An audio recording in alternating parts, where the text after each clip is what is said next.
Hello everyone, welcome to AVLSI lecture number 40.5. Today's topic is numerical on modified telescopic cascode op-amp. So let's begin directly. So over here we have been given in the op-amp of figure 40.1.1. So if you look carefully into the circuit, it's a modified cascode op-amp, which we have seen before, right? And for this, they have given the W by L ratio of all the transistors is 100 divided by zero point 0.5, right? From M1 to 8. That means right from M1 to M8 transistor, the W by L ratio is 100 divided by zero point 0.5.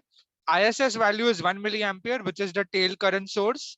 And VB1 value, it's 1.7 volt. Okay, the VB1 is the biasing for M3 and M4 transistor. And this is a modified cascode op-amp with a modified telescopic cascode op-amp with a single-ended output. And we have to assume gamma equal to 0. That means no body effect. Now we have to find what is the maximum allowable input common mode level. And also we have to find what is the voltage at X node, that is Vx. And also what is the maximum allowable output swing if the gate of M1, M2 is connected to the output. So basically they are asking what is the maximum allowable swing if if the input is connected to the output, one of the input is tied to the output, right? That means it becomes a unity gain buffer. Now the NMOS parameters and PMOS parameters are given over here: VTHN, VTHP, lambda N, lambda P, mu N Cox and mu P Cox values are given, right? Now let's begin with the solution. So we have to find a maximum allowable input common mode level. So VI CM max. So basically what we will do is we'll mark this node as VY and mark this node as X, X and Y, right? So the drain terminal of M1 transistor and the source terminal of M3 transistor will be my node Y, and my drain terminal of M3 transistor will be my node X. So VICM max is actually VY plus VTH1. Now how this is possible? So let's consider that M1 transistor has to be in the saturation when VDS1 should be greater than VGS1 minus VTH1, correct? So your VDS1 can be written as VD1 minus VS1, and VGS1 can be written as VG1 minus VS1, right? So from here VS1 gets cancelled. What is VD1? VD1 is nothing but my voltage VY, and VG1 is nothing but my VG1 is nothing but my input common mode level, that is VICM, and minus VTH. So that is why we can write over here VICM max will be equal to VY. VICM max will be if I bring it on this side, that side. So your VICM max will be equal to VY plus VTH1, right? So we have to find the voltage VY and VTH1. VTH1 is already known to us for all the NMOS transistors. The value of VTH is 0.7. Now, what is VGS3? So VGS3, I have marked the nodes. The gate source and drain terminal for M3.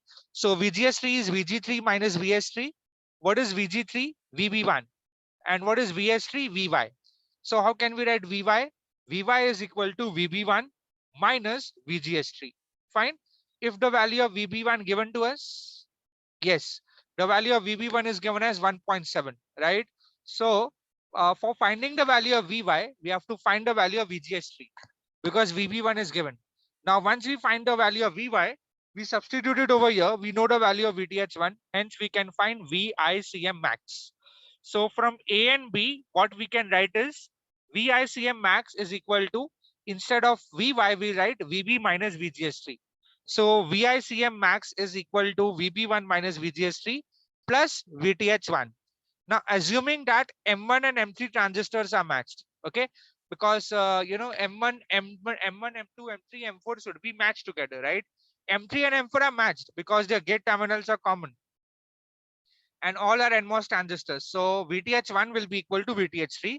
So therefore, we can write VICM max will be equal to VB1 minus of VGS3 minus, instead of VTH1, we'll write VTH3. Okay, so over here we have to find now VGS3 minus VTH3.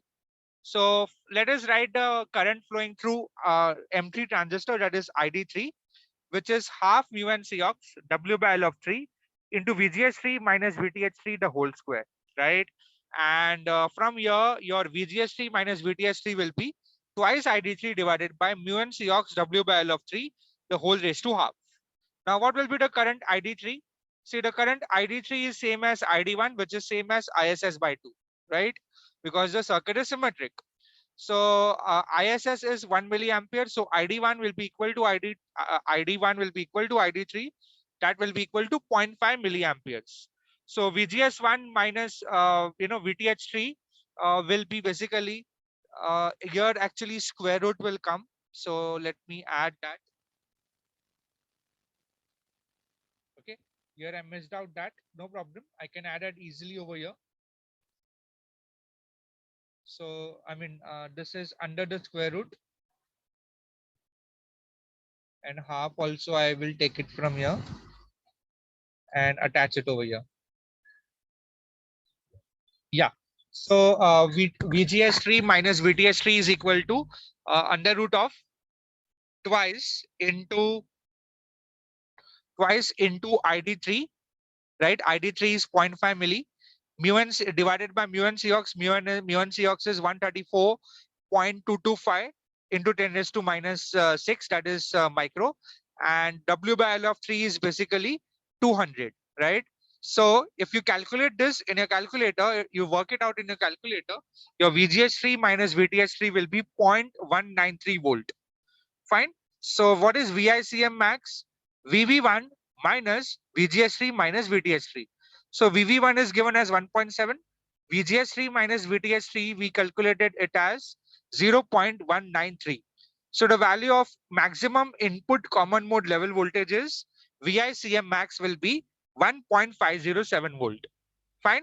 So next we have to calculate the voltage V. I think we have to calculate Vx. Yes. So from here, what is VSG7? So VSG7 is VS7 minus VG7, right? And VS7 is nothing but VDD, and your VG7 is nothing but VX, right? So what will be your VX? VX will be equal to VDD minus VSG7, right? So VDD value is known to us, it is 3 volt. We have to find VSG7. So VSG7 minus mod of VTH7 will be equal to square root of twice ID7 divided by mu P Cox W by L of 7, right? And raised to it's under square root, correct? So this we got it, the same result we got it over here. Only thing is that now we have a PMOS transistor, so we write VSG7 minus mod of VTH7, and instead of mu n Cox we write mu P Cox. So over here VSG7 will be mod of VTH7 plus square root of twice ID7 divided by mu P Cox into W by L, into W by L of 7. So VTH for a PMOS transistor is 0.8 and twice ID7. ID7 will be basically again, the current ID7 and current ID5, ID3 and ID1 are all in same because they are connected in these transistors M1, M3, M5 and M7 are connected in series. So the value of ID7 will be half of ISS, and that is around 0.5 milli. Mu P Cox value is around 38.35 micro, and W by L ratio is 200, right? So if you work out in a calculator, if you substitute all these values, you will get VSG7 as 1.161 volt.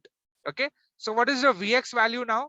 Vx value is basically VDD minus VSG7, right? So it will be 3 minus 1.161.